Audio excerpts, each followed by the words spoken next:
Enquanto eu tô aqui de roupão gravando esse vídeo pra vocês, tá acontecendo uma balada na minha rua, porque eu acho que aconteceu o quê? Um delírio coletivo e eu tô trancada em casa à toa, né? Porque aparentemente as pessoas de São Paulo não estão afim de ficar em casa, né? O ideal mesmo é fazer o quê? Uma festa, né? É por isso, gente, que só a poesia vai salvar, tá? Em uma das suas entrevistas, a Yudayushi falou o seguinte: nós, escritores, poetas, dramaturgos, artistas, enfim, estendemos a teia e desejamos que o outro faça parte dela, não para devorá-lo, mas para que sinta perplexidade e faça a pergunta. Que pergunta é essa? Eu tava relendo Hilda e fui reler algumas entrevistas dela, e aí ela fala, por exemplo, sobre essa comoção que é parecida tá com os personagens que ela tem, que fica comovida vendo uma parede, que fica comovida vendo uma poesia, que fica comovida escutando alguém contar uma história. Essa comoção que faz de quem escreve alguém, um escritor melhor, né? Faz da poesia uma poesia melhor se você estiver comovido, se você estiver cheio de coisas aqui para falar. E ao mesmo tempo a Hilda traz, dentro da escrita dela, ela fala que ela ficava muito triste até quando ela escrevia, porque ela sentia uma linha tênue ali, um balanço entre um ato de silêncio, uma questão de eu tô tão vazia e eu quero ficar em silêncio, eu não quero falar com ninguém, eu não quero ver ninguém, eu não quero escrever sobre nada, e ao mesmo tempo uma intensidade tão grande, uma comoção tamanha que só vai dar certo se tiver um ato poético, se tiver um ato de escrita, se aquilo sair em palavras. O Drummond falava isso, né? Que a palavra foi feita para ser dita, não pra ficar em silêncio, né? Não pra ser esquecida. E aí eu fiquei lendo também esse livro aqui que chama O Ato Poético, Poemas para a Democracia, um compilado de poemas organizado pela Marcia Tiburi e pelo Luiz Maffei. E que, inclusive, eles separam que são poemas pela democracia, sobretudo nessa época, né, que tá faltando a chamada o quê? Democracia, o direito igual pra todo mundo, tá faltando umas coisinhas aí. E aí esse ato poético, ele defende justamente que é a poesia quem vai trazer, quem pode trazer essa ideia de democracia, essa ideia de direito, essa ideia do não silêncio, né? Eu fiquei muito impressionada que nesse livro todo aqui, e em todas as entrevistas e de poetas no geral, e da Hilda que eu tava relendo, o silêncio, ele é posto muito como esse contraponto, né? Aliás, em todas as manifestações que a gente anda fazendo, que a gente anda vendo, etc. Anda vendo é ótimo, né? Mas vocês entenderam? O silêncio, né? Não vão nos calar, não vamos ficar quietos. Eu não consigo respirar, mas eu vou fazer outras pessoas falarem, né? Então, assim, todos esses movimentos, eles repercutem sobre o silêncio, sobre o ato de não se calar. E às vezes só a poesia, às vezes só a arte pode dar um jeito nisso, né? Só um ato poético pode solucionar. Tem uma poeta aqui nesse ato poético que fala: fiquei tão quieta como Cristo Redentor. Fiquei, eita, é verdade? Cristo Redentor tá lá de braços abertos no Rio de Janeiro olhando pra todo mundo e quieto, né? Será que não vale então a gente falar? Será que não vale então a gente escrever, fazer poesia, ler poesia, entender outras narrativas?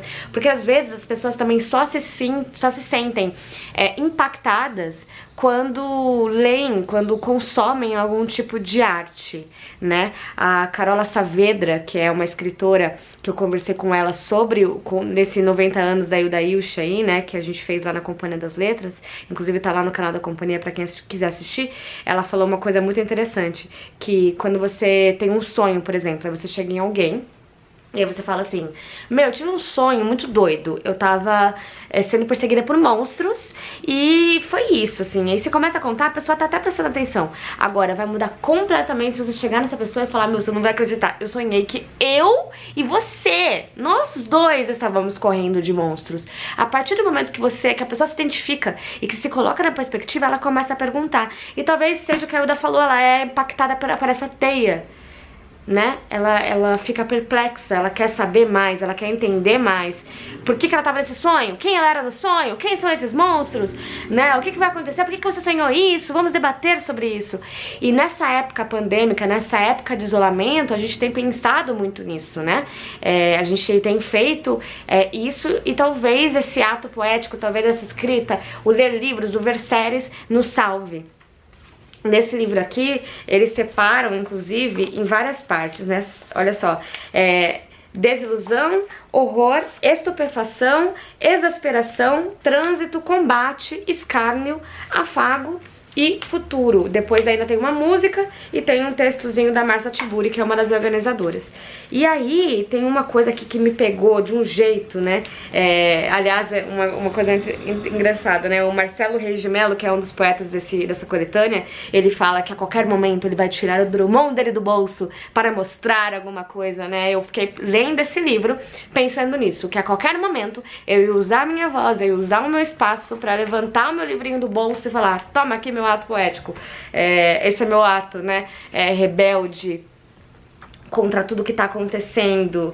E aí tem um escritor aqui que ele tá falando sobre como um dos amigos dele, que chama André, foi declarado, né, que o presidente estava contra ele. E aí ele fala de uma maneira muito bonita, né, olha só, desde que o André Nogueira disse que o presidente o queria morto, eu fico pensando, besta e absorto, que talvez não precise mais escrever nenhuma linha. Mas como é que eu vou deixar o André morrer sozinho? Logo ele, que é tão bom de escracho e que fala tão baixinho. O que eu vou fazer quando meterem bala no André se eu não estiver do lado dele, na mesa, dizendo: não fala assim tão baixo, cara. Eles vão pensar que você é fraco. Eu falei, meu coração até parou. Ou então, por exemplo, tem uma poesia também, né, que enfim, que fala sobre as caixas. Olha só, que começa nessa parte de horror aqui, né? É da Carla Andrade, chama Adestramento. Eu vi, abri a caixa, eles estavam dentro. Pediram pra eu abrir a outra caixa, mais gente, pediu pra eu abrir a outra, mais gente, mais caixa, eles estavam dentro e sussurraram: vão matar quem sair. Sussurraram dentro da caixa, mais dentro da caixa, sussurraram: vão matar quem sair. Olha que peso, né? E assim, super pequenininho, né? E eu acho que é isso, sobre essa coisa. Até um poeta também dessa coletânea do ato poético fala sobre as palavras serem cicatrizes. Será então que não vale a gente? Porque se você tem uma cicatriz, quer dizer que teve um machucado e que esse machucado tá cicatrizando. Então você usar a palavra como um ato de cicatriz talvez seja a melhor maneira, né? Então agora, repensando, eu não vou gritar aqui fora 50 mil mortos. Eu vou gritar um ato poético, sabe? Talvez usar disso de alguma maneira. E o que será então, né, da poesia, o que será da escrita, se não esse exercício de, o que seria, né, de empatia. O que falta talvez para essas pessoas que não têm a menor noção da vida alheia é livro, né, é literatura. Aliás, eu não acho, eu tenho certeza disso. Pro nosso presidente também, né? O que falta pra ele é livro, até porque pra ele livro tem muita palavra. Então, o que falta pra ele é isso, é mais palavra. Pra gente não ter que sussurrar, né? Pra gente usar como ato poético. Aliás, eu quero muito fazer um vídeo depois falando o que vai ser da poesia, das escritas e tal, após essa época de isolamento e pandemia. Mas isso fica para outro vídeo. Por hora, eu só vim aqui no meu roupão comentar com vocês mesmo sobre isso, porque eu fiquei um pouco embasbacada com essa falta de empatia que tá rolando aqui na minha janela, e pensei em fazer desse vídeo então o meu ato poético. De qualquer maneira, pra quem acompanhou até aqui, comentem o que vocês estão achando, e também eu vou deixar aqui embaixo os links dos livros que eu citei, tá? E façam algo, façam poesia, não sussurrem, a palavra tá aí pra ser dita. Tchau!